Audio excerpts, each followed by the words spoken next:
In the headlines, courts shut as judiciary workers begin strike in Kaduna. Communities cry out as renewed attacks ravage Kaduna villages. Kanu abandons plan to enter the fence, insists on no case submission. And away from Nigeria, 4 killed in Cameroon opposition protests ahead of results. Hello, good evening and welcome to News Update on Trust TV. I am Dorcas Yakubzala.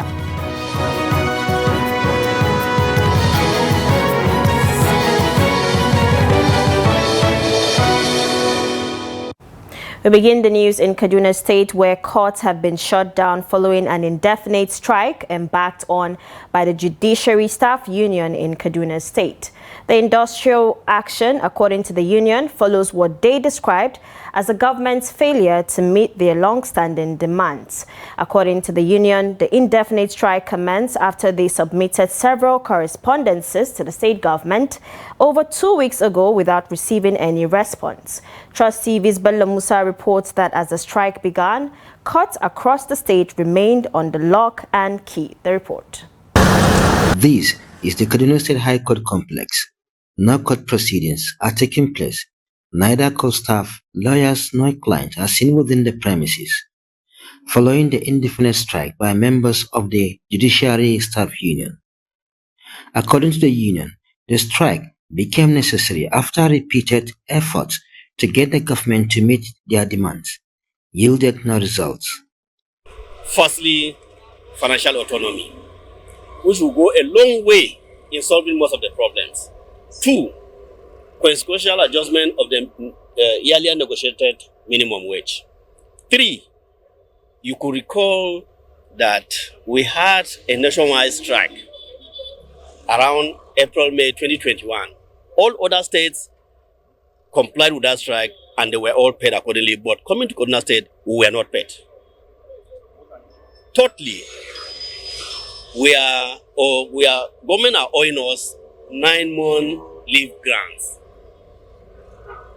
We are also expecting our ROB allowances for entire judiciary staff. The union stated that despite exhausting all available channels of communication, their efforts have been futile as there has been no official response from the government. We've submitted correspondences to the government over 2 years ago, several of them. Unfortunately, we've never gotten reply to any of them. We are very supportive of this government. It is our government and we are for the government. But unfortunately, we have to go on this strike which kick-started effectively early hours of today. The union added that the strike is being fully complied with across Kaduna State and that it will be called off immediately once the government meets their demands. Bello Musa, Trust TV News, Kaduna. The National Association of Resident Doctors has announced plans to begin an indefinite strike starting Saturday after what it described as the government's failure to meet long-standing demands. Chiamaka Nweke reports.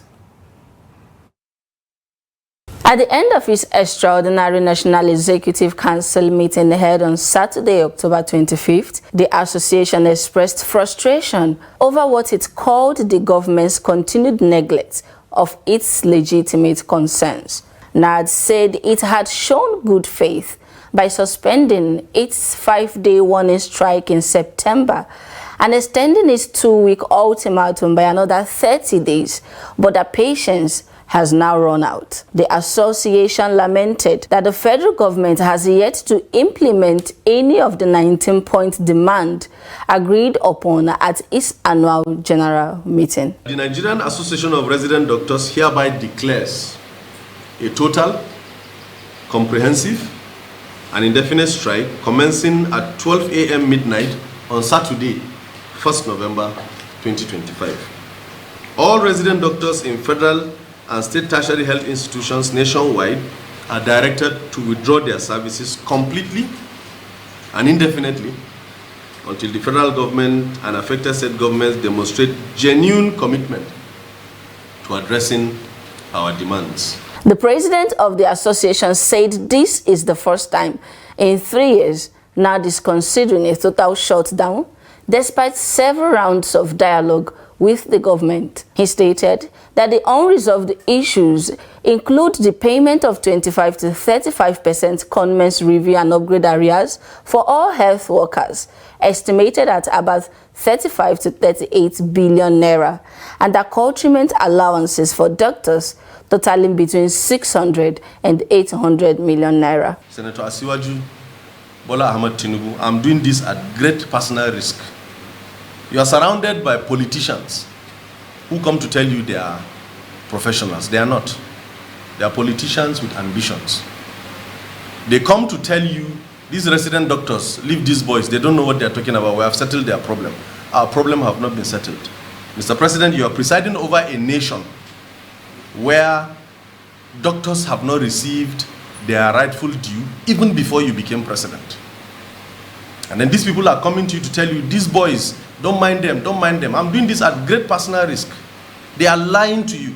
Dr. Suleiman appealed to President Bola Tinubu to urgently intervene and address the association's demands to prevent the planned strike and the possible collapse of healthcare services across the country. Chiamaka Nwike, Trust TV News.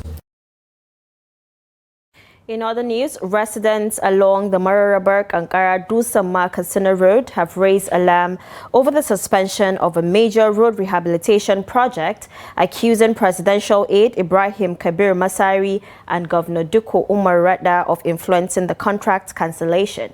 Communities including Ergoje, Tudu and Entumaiki described the decision as politically motivated, lamenting that it has left one of Katsina's busiest highways in deplorable condition.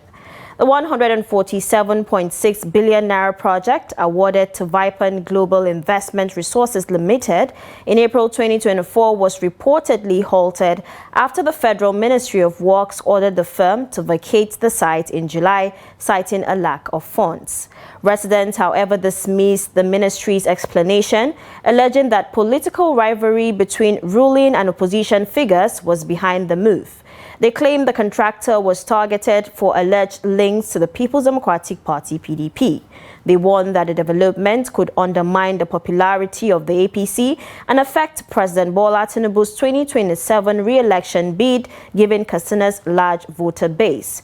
Community leaders described the abandoned project as a, quote, disaster in waiting, saying the decision has worsened insecurity, disrupted trade and hindered agricultural activities in the state. Now, the Adara Development Association (ADA) has raised alarm over what it described as renewed and coordinated banditry attacks on Adara communities in Kachia and Kajuru local government areas of Kaduna State, calling for urgent intervention from the Nigerian government, international community, and human rights organizations. In a statement signed by Comrade Livinus Paul Jato, the ADA's publicity secretary, the group said the situation had degenerated into a full-blown humanitarian crisis, with hundreds killed and entire villages displaced. The association noted that the attacks had persisted despite several peace efforts. The ADA acknowledged that the administration of Governor Ubasani initially brought some relief as displaced villagers began returning home. However, it warned that violence has returned in a highly coordinated manner, threatening to erase the progress made. The group made a series of urgent appeals, including the restoration of the Adara first-class chiefdom, the establishment of permanent security outposts, emergency relief for victims, and an independent investigation into the atrocities. The detained leader of the proscribed indigenous people of Biafra, Nnamdi Kanu, on Monday abandoned his earlier plan to call for witnesses in his ongoing trial before the Federal High Court in Abuja. Kanu is being prosecuted on 7 counts of terrorism charges brought against him by the federal government. On Friday, Kanu had prayed the court for an adjournment after informing the trial judge, Justice James Omotosho, that his former legal team, led by a former Attorney General of the Federation and Minister of Justice, Kanu Agabi-san, had yet to release his case file to him. Meanwhile, Kanu had earlier expressed his readiness to open his defense in a written application to the court in which he indicated his intention to call witnesses and requested the issuance of witness summons. However, at the resumed hearing on Monday, Kanu told the court that upon reviewing the case file, he had concluded that there was no valid charge against him. Kanu also criticized what he described as biased media reporting of his ongoing trial and the situation in the southeast, saying the truth will always prevail no matter how long it takes. He accused some sections of the media of misrepresenting facts and promoting false narratives about his case and the activities of IPOB. Where's the lying news agency of Nigeria? Are they here? Those liars and deceivers, are they here? That distort the news. You don't know what law is. You don't know what justice is. Where's the news agency of Nigeria? What are they? You don't know that God is a God of justice. You don't know that? That God in heaven is a God of justice. You don't know that? The National Agency for the Prohibition of Trafficking in Persons, NAPTIP, has rescued 26 trafficked children from an orphanage in Benue State and arrested its 60-year-old operator for alleged child trafficking, illegal adoption, and sale of minors. NAPTIP spokesperson Vincent Adekoye disclosed in Abuja on Sunday that the suspect, founder of the National Council of Child's Rights Advocates of Nigeria, was apprehended alongside a 34-year-old female accomplice. Adekoye said the raid also led to the recovery of trafficked children from orphanage homes in the FCT and Nasarawa State, with investigations on the way to trace 274 more missing children linked to the syndicate. He explained that the suspect allegedly exploited vulnerable families in crisis-hit Benue communities under a fake program called Back to School Project, deceitfully promising free education for children. NAPTIP's Director General Binta Adamubello described the findings as unbelievable and mind-boggling, vowing to sustain the nationwide crackdown on illegal orphanages and care homes engaged in child trafficking. Now, Plateau State Governor Caleb Mutfwang has revealed that he is under intense pressure from political stakeholders to defect from the People's Democratic Party (PDP) to the All Progressives Congress (APC). Speaking at an event held in the banquet hall of the Government House, Jos, the governor dismissed the speculations affirming his loyalty to the PDP. Mutfwang, who is seeking re-election in 2027, said only God and the people of Plateau who entrusted him with their mandate can influence his political direction. He emphasized that leadership should be guided by conviction and service, not by political expediency or pressure. His remarks follow recent denials by APC stakeholders in Plateau, who refuted claims that Mutfwang was planning to defect to their party. The governor's firm stance has been interpreted by observers as an effort to consolidate his political base ahead of the next election cycle. But I told them, only two people will authorize me to change party. One is the God of heaven. The other is you people.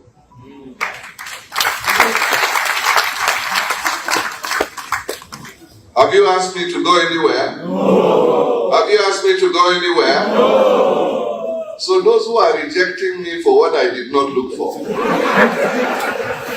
you know they are doing a useless exercise. And they are only hiding their desire. They are only hiding their desire. The truth is that 60–70% of the people in APC on the plateau, I make bold to say, they will be glad to have us in their party. It's just that they are biting their finger. This is news update on Trust TV coming up after the break. PDP postpones screening of aspirants for national convention. This and many more when we return. Do stay with us. Welcome back from the break. In case you're just joining, this is news update on Trust TV. Let's take a look at our top stories again. We told you that courts shut as judiciary workers begin strike in Kaduna. and communities cry out as renewed attacks ravage Kaduna villages. And moving on to more stories, the People's Democratic Party (PDP) has postponed the screening of aspirants for its 2025 elective national convention, earlier scheduled for Tuesday, October 28, 2025. In a statement issued on Monday, the chairman of the National Convention Organizing Committee and Governor of Adamawa State, Ahmadu Fintiri, said the exercise was suspended due to unforeseen circumstances. Fintiri assured that a new date for the screening would be communicated in due course, adding that the committee regretted any inconvenience caused by the postponement while reaffirming its commitment to ensuring a credible and hitch-free convention.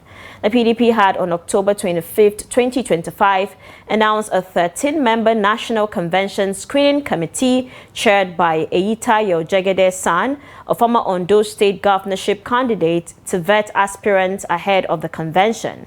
A development comes hours after former Jigawa State Governor Sule Lamido declared his intention to contest for the position of national chairman, despite northern PDP stakeholders earlier endorsing former Minister Kabiru Tani Muturaiki-san as their consensus candidate. However, factions loyal to Lamido and former Rivers Governor Nyesom Wike have rejected Turaiki's endorsement, citing a lack of proper consultation, a move that underscores deepening divisions within the opposition party ahead of its national convention. The High Court of the Federal Capital Territory FCT sitting in Maitama, Abuja has adjourned to December 1st the hearing of a preliminary objection filed by Senator Natasha Akpoti-Uduaghan in her ongoing defamation trial. Justice Chizoba Oji fixed the new date on Monday after the prosecution, led by David Kaswe from the Office of the Attorney General of the Federation, AGF, informed the court that it had filed but not yet served its response to the defendant's objection. Senator Akpoti-Uduaghan, representing Kogi Central, was arraigned on June 19th on a 3-count charge of harmful imputation for allegedly making statements that damaged the reputations of Senate President Godswill Akpabio and former Kogi State Governor Yahaya Bello. The prosecution accused her of claiming that Akpabio and Bello plotted to kill her and of making further remarks linking Akpabio to the death of the late Iniobong Omuren, allegations the senator denies. She pleaded not guilty to all charges when first arraigned before the court. The matter was adjourned for the hearing of her preliminary objection, in which she is challenging the competence of the charges and the jurisdiction of the court to entertain them. The Irigwe ethnic group in Basa local government area of Plateau State has held its annual cultural festival, bringing together hundreds of sons and daughters of the community. The event, which took place at the Polo Field in Jos, showcased the community's rich culture, tradition and history. Trust TV's Ado Musa, who was at the event, now reports. Otu Irigwe, meaning Irigwe Day, is an annual festival that unites the Irigwe people, young and old, to celebrate their heritage and showcase their rich cultural traditions. The event drew various groups, dignitaries, and guests from within and outside the state, each contributing to the colorful display of Irigwe culture. The celebration featured a variety of performances, from traditional hunters to energetic dancers, all demonstrating the strength and beauty of Irigwe customs. Hunters opened the event with a captivating display, symbolizing a bravery and community protection.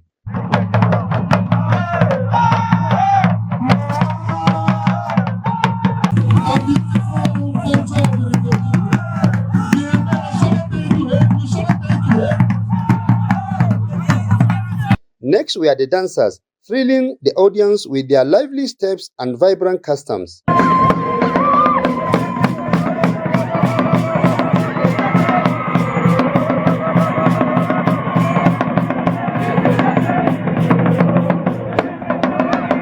Officials of Irigwe Development Association explained the significance of the festival. The significance of this day is to bring to bear the norms of the Irigwe person, to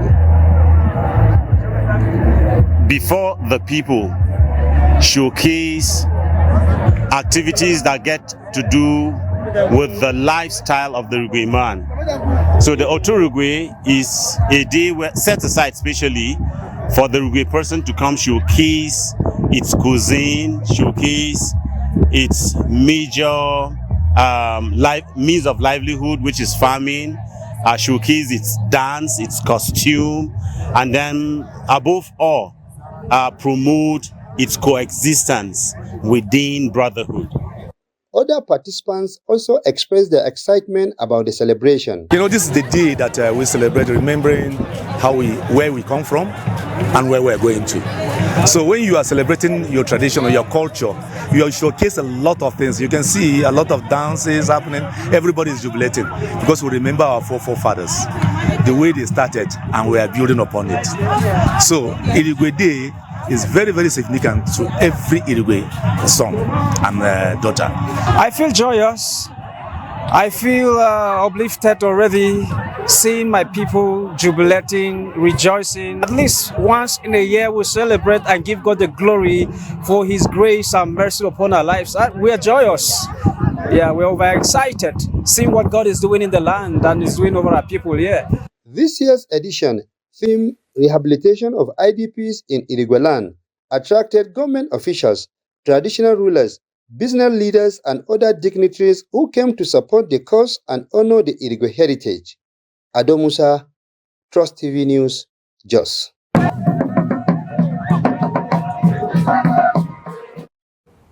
And now in business, the Africa CEO Club has unveiled a set of new initiatives and partnerships aimed at boosting leadership, innovation, and women empowerment across the continent. At a press conference and partnership signing ceremony in Abuja, the group brought together top business executives, policymakers, and development partners to deepen investment collaboration and drive youth-focused growth in Africa. The Africa CEO Club announced key partnerships with Bank of Industry, Smedan, Nasima, and the NSCDC to promote a safer, better connected business space. 2 flagship programs were also introduced. The Africa Blueprint Summit, designed to shape new ideas for the continent's economic future, and Africa, Her Voice, Her Power, a platform spotlighting women's leadership and resilience. Speaking at the event, President Fatoumata Gaye said the partnerships reflect a shared vision for a stronger Africa, driven by cooperation and innovation. She noted that collaboration remains the new currency for development, proof that Africa's future is not just being imagined, but actively built. With a simple but powerful vision to connect Africa's most brilliant minds in businesses, investment, and policy, to create a trusted platform where CEOs, innovations, change makers can unite to drive growth and build the Africa we all imagine. I'm an advocate of the Africa Agenda 2063, where Africa is united, where we promote intercontinental trade within our continent. As a Gambian, walking down to the Isles of Nigeria, such a powerful country, it gives me more honor to lead this delegation down here by myself.